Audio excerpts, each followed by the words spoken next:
One of the biggest failures that I see people do on repeat is they try something for a little bit and then they either change their strategy or they quit.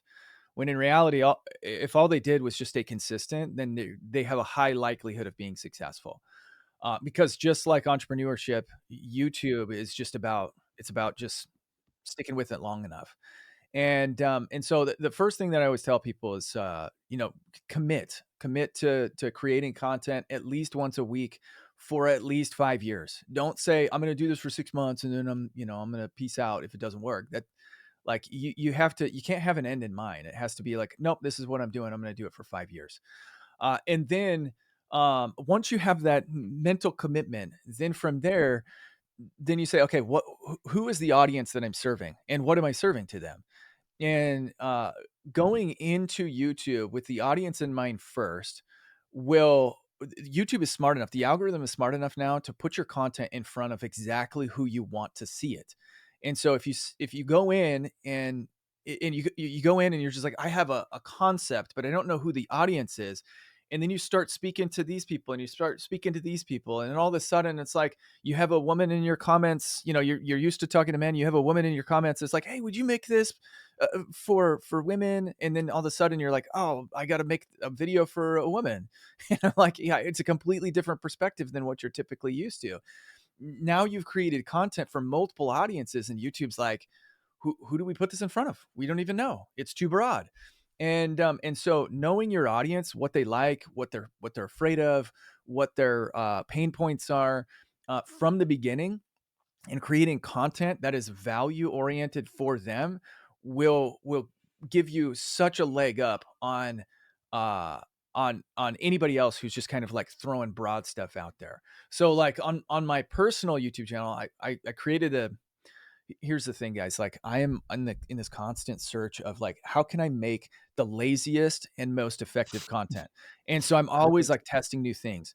And I have a test right now, and it's probably one of my favorite channels that I've ever created up till now. And it's just my personal channel where I press record every afternoon, Monday through Friday, sometimes on Saturday, and I just rant about something that happened during the day or something that some like emotion that was triggered or some profound thought that I had. And I'm targeting male entrepreneurs who are doing over six, maybe seven figures, who are just looking to scale, looking to grow. Oh, and they're in their 30s and 40s. I'm talking to that specific audience. And it's awesome. The engagement is awesome. YouTube is it's got 600 subscribers now. About 300 of them have come in the last month, and um and I'm getting like multiple hundreds of views, sometimes over 1,000 views on a lot of the videos. Now, that relatively speaking, like that's small if you're thinking about giant channels. But the cool thing about it again is I'm targeting exactly who I want to target, and it's growing at a pretty rapid rate, and it's super lazy content. So the idea is that if you focus on that audience and you give them what they want, YouTube's going to give you what you want, which is views, subscribers, leads for your business.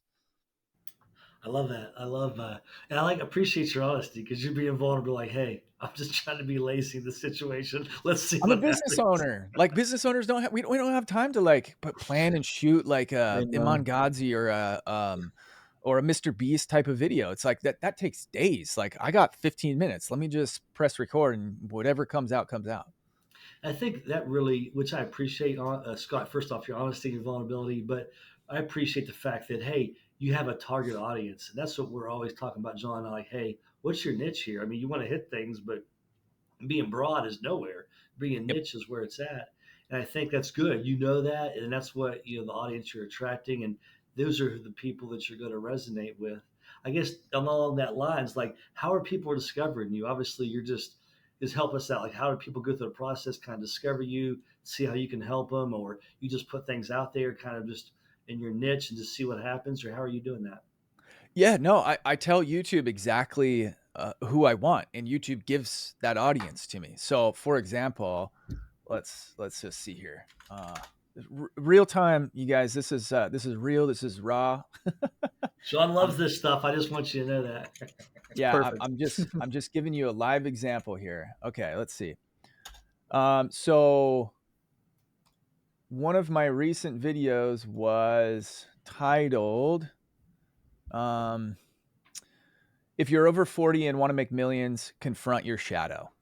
Right? So I'm telling YouTube, I'm like, YouTube, this is who I want. I want people who are over 40, who want to make millions, and they're into shadow work, which is it's just like retraining your limiting beliefs and things like that, going into your head and like understanding what are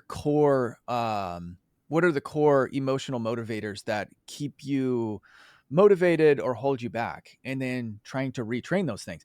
So I mean, that's a very specific avatar, and mostly it's men because I'm a man, and it's in my thumbnails are directed towards men. They're bold, but I'm saying, okay, men over 40 who want to make millions, who have some issues in their head that's holding them back. That's very specific. I want that Yeah, entire audience. So you tell YouTube who you want, and then YouTube gives it to you. that's awesome. I love that. So then, So when you do go on YouTube and you're getting searched in that capacity and all that, how are you nurturing the audience that you are bringing in to get them into your ecosystem and ultimately be able to serve them? Yeah, I mean, so I'm just like I'm being very brutally honest with you guys, and I'm being vulnerable with you guys. This is how I approach my YouTube channel as well. And so I have a conversation with my audience. And this is what I encourage all of my clients to do too, is when you create a piece of content, you're not talking at people. You're talking with them. You have to acknowledge their presence. And so frequently in my content, I'll say things like, uh, what's holding you guys back? Leave it in the comments below. I want to hear from you guys. Or, hey, listen, you guys, I'm doing this for you. If you have a question or a need, leave it in the comments. I will make a video for you.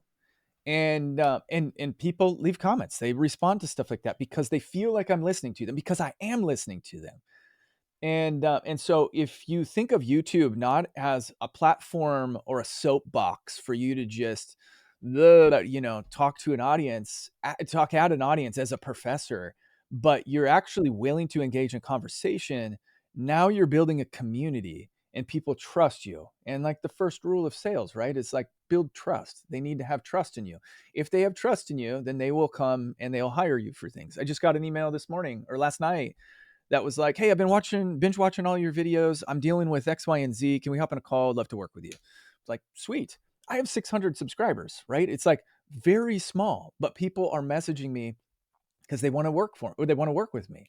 If you're interested in learning more about the tidbits and advice that they have, then you should consider subscribing to the Two Comma Club newsletter, where you'll get daily updates and advice on the podcast and the things that we are learning from the individuals who have made at least $1 million.